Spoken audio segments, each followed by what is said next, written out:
भारतीय खाद्य प्रसंस्करण प्रौद्योगिकी संस्थान की ओर से सभी को नमस्कार। खाद्य प्रसंस्करण उद्योग मंत्रालय के तहत मैं पीएमएफएमई योजना की क्षमता निर्माण गतिविधि के तहत नारियल मिल के प्रसंस्करण पर वीडियो प्रदर्शन सत्र में आप सभी का स्वागत करता हूं। नारियल शब्द नारियल ताड़ के फल को संदर्भित करता है, जिसमें एक रेशेदार भूसी मेसोकॉर्प होती है जो एक बड़े बीज या आंतरिक परत को घेरती है। नारियल ताड़ कोकोस न्यूसीफेरा नामक ताड़ के पेड़ की प्रजाति है जो लगभग 30 मीटर लंबा होता है और उष्णकटिबंधीय जलवायु में बड़े पैमाने पर इसकी खेती की जाती है। नारियल दुनिया के 93 से अधिक देशों में उगाया जाता है और इंडोनेशिया, फिलीपींस और भारत दुनिया के प्रमुख उत्पादक देश हैं। भारत में नारियल के पारंपरिक क्षेत्र केरल, तमिलनाडु, कर्नाटका, आंध्र प्रदेश, उड़ीसा, गोवा, पश्चिम बंगाल, पौंडीचेरी, महाराष्ट्र और लक्षद्वीप और अंडमान और निकोबार के द्वीप हैं। हालांकि आसाम, गुजरात, मध्य प्रदेश, बिहार, त्रिपुरा, मणिपुर, नागालैंड और अरुणाचल प्रदेश जैसे कई राज्य नारियल की खेती के लिए गैर पारंपरिक क्षेत्रों के रूप में उभरे हैं। नारियल एक अत्यधिक पौष्टिक फल है, ज्यादातर वसा, कार्ब्स और प्रोटीन प्रदान करता है। ये मैग्नीज, तांबा, आयरन और सेलेनियम। नारियल खाने से कोलेस्ट्रॉल के स्तर में सुधार हो सकता है, हृदय रोग के जोखिम के कारक को भी कम करता है। यह एक शक्तिशाली एंटीऑक्सीडेंट भी है। नारियल के दूध का प्रसंस्करण एशियाई व्यंजनों में नारियल मिल्क के एक महत्वपूर्ण घटक है। इसे मैनुअल रूप से या यांत्रिक रूप से कसा हुआ नारियल कर्नल से पानी के साथ या बिना पानी के साथ निकाले गए तरल पदार्थ के रूप में परिभाषित किया गया है। यह नारियल मिल्क के निष्कर्ष के लिए उपयुक्त है।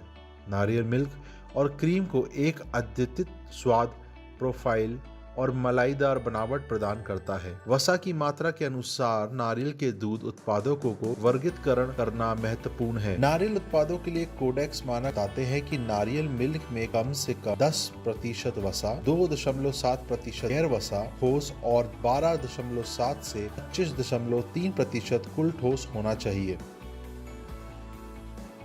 परिपक्व नारियल ट्रकों से वितरित किए जाते हैं जो स्वागत क्षेत्र में अपने भार का निर्वहन करते हैं। किसी भी अनुपयुक्त, टूटे, दूषित नारियल को हटाने के लिए मैनुअल निरीक्षण द्वारा प्री ग्रेडिंग का पालन किया जाता है। डीहसिंग और डीशेलिंग। नारियल डीहसिंग में नारियल से छिलका निकालना शामिल होता है। नारियल के खोल से भूसा निकालने के लिए सेमी ऑटोमेटिक डीहस्किंग मशीन का उपयोग किया जाता है। डीशेलिंग का अर्थ है नारियल के भूरे रंग के खोल को नारियल के फल से हटाना। इसके लिए नारियल छीलने वाली मशीन का उपयोग किया जाता है जो घूमने वाले डिस्क कटर के माध्यम से कठोर नारियल के खोल को छिलके वाले नारियल के फल से अलग कर देता है।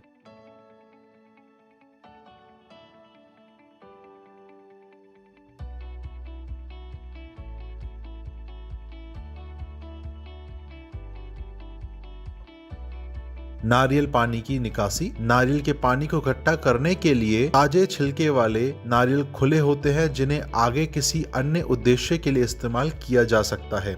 नारियल खोलने वाले उपकरण जैसे मैलेट और तेज चाकू का उपयोग किया जाता है।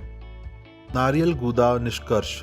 नारियल मिल्क को बनाने की प्रक्रिया के दौरान नारियल का गूदा निकालना एक महत्वपूर्ण ऑपरेशन है। इस ऑपरेशन के लिए टेस्टा रिमूवल मशीन जैसे कोकोनट स्क्रैपिंग मशीन भी कहा जाता है या कोकोनट पेयरिंग मशीन का भी उपयोग किया जाता है जो प्रभावी रूप से नारियल के गूदे को खोल से हटा देता है।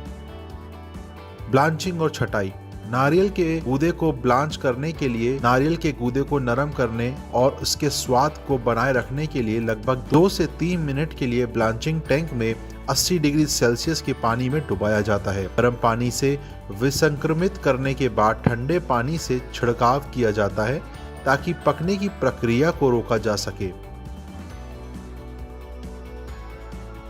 इसके बाद नारियल के गूदे को सॉर्टिंग मशीन के कन्वेयर बेल्ट पर धीरे धीरे चलने दिया जाता है ताकि किसी भी अवांछित क्षतिग्रस्त नारियल के गुठली को हटाया जा सके और छोटे टुकड़ों में काटा जा सके। नारियल के दूध का निष्कर्षण।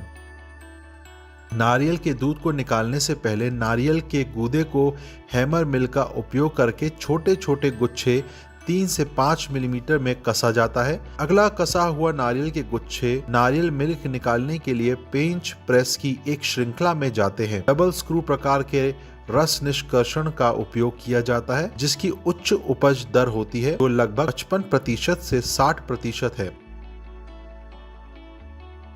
गुठली को हॉपर में डाला जाता है और नारियल का जो दूध उससे निकाला जाता है एकत्रित किया जाता है और तुरंत अगली इकाई को संचालन किया जाता है जो कि पहला पॉस्चरीकृत होता है।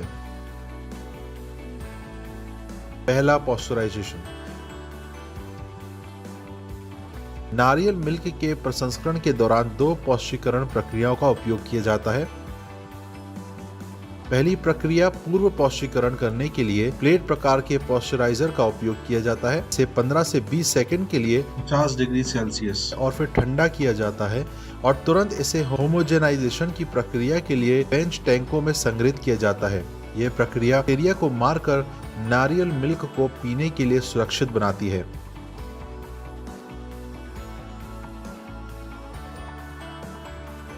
होमोजेनाइजेशन। नारियल मिल्क के लिए वसा सामग्री वर्गीकरण के लिए एक महत्वपूर्ण मानदंड है। समरूपीकरण नारियल मिल्क के प्रभावित और प्राथमिक कण और आकार दोनों को लगभग 50% से 75% तक कम कर देता है। होमोजेनाइजेशन के साथ 2% से कम के स्तर पर इमल्सिफायर और गाढ़ा करने वाले एजेंट स्टेबलाइजर का उपयोग नारियल मिल्क की इमल्शन स्थिरता में सुधार कर सकता है। लंबे उत्पाद शेल्फ जीवन के लिए स्थिरता में सुधार करने के लिए फॉस्फोलिपिड्स जैसे सेफिलिन और लेसिथिन को जोड़ा जाता है। होमोजेनाइजेशन तापमान आमतौर पर 55 से 80 डिग्री सेल्सियस पर लागू होता है और उत्पाद के आधार पर होमोजेनाइजेशन दबाव 10 और 25 MP 100 से 250 बार के बीच होता है। छानने का काम। भरने से पहले पॉस्चरीकरण की दूसरी प्रक्रिया की जाती है। इसके लिए नारियल मिल्क में मौजूद किसी भी बैक्टीरिया एंडोस्पोर्स को मारने के लिए ट्यूबुलर टाइप UHT स्टरलाइज का उपयोग किया जाता है। यह आमतौर पर 137 से 140 डिग्री सेल्सियस पर 3 से 5 सेकंड के लिए किया जाता है। पैकेजिंग। पॉस्चरीकरण के बाद नारियल के दूध को टेट्रा पैक डब्बों में पैक किया जाता है या बोतल या टीन के डब्बों में गर्म भराई की जाती है। पैकेज को सील किया जाना चाहिए और आकर्षक लेबल के साथ लेबल किया जाना चाहिए। लेबल में सभी संबंधित उत्पाद और कानूनी जानकारी होना चाहिए।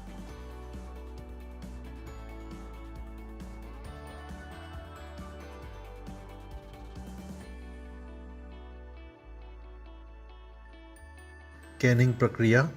आमतौर पर 3 प्रकार के कैन का इस्तेमाल किया जा सकता है जिसमें कि 2 हिस्से स्टील के बने होते हैं जबकि तीसरे हिस्से को एल्युमिनियम के आसान खुले सिरे में फिट किया जाता है।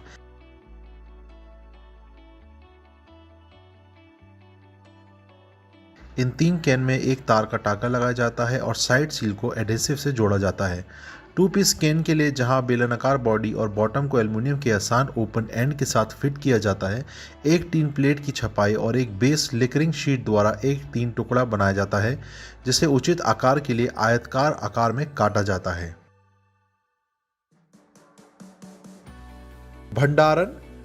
नारियल मिल्क के पैकेज को स्टोर करने के लिए कार्ड बॉक्स सूरज की रोशनी से दूर रखना चाहिए। स्टोरेज रूम साफ, सूखा, ठंडा और कीट से मुक्त होना चाहिए। अब तक हमने आत्मनिर्भर भारत अभियान के तहत PMFME योजना में एक प्रदर्शन वीडियो नारियल के दूध का प्रसंस्करण देखा है। राज्य सरकार और केंद्र शासित प्रदेशों के साथ साझेदारी में खाद्य प्रसंस्करण उद्योग मंत्रालय ने मौजूदा सूक्ष्म खाद्य प्रसंस्करण उद्योगों के उन्नयन के लिए तकनीकी, वित्तीय और व्यवसायिक सहायता प्रदान करने के लिए सूक्ष्म खाद्य प्रसंस्करण उद्योगों की औपचारिक योजना के लिए भारत के केंद्र प्रायोजित की शुरुआत की है।